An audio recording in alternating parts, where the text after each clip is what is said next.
for his outstanding bowling and a half century as well.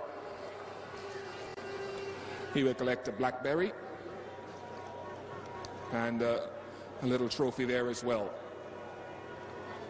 A blackberry from Miss Simone Martin. Mohammed, congratulations.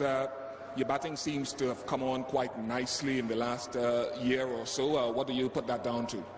Well, all I can say, it's a hard work I'm doing in the nets with the coaches. I'm, very grateful to the coaches. They're really working hard for me, and whatever I'm just planning, it's working for me at the moment.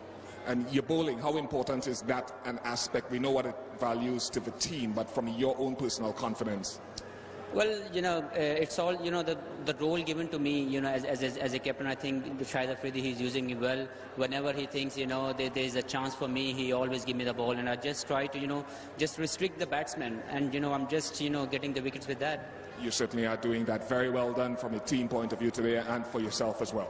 Well, thank you very much. And, all I want, to just continue this form for the team. And, I'm very happy for the team performers. They're really doing, everything as a team unit. And that's what we're required in the next matches. Thank you very much. A big thank you there to Mohammed Hafeez, today's man of the match. And that brings us to the end.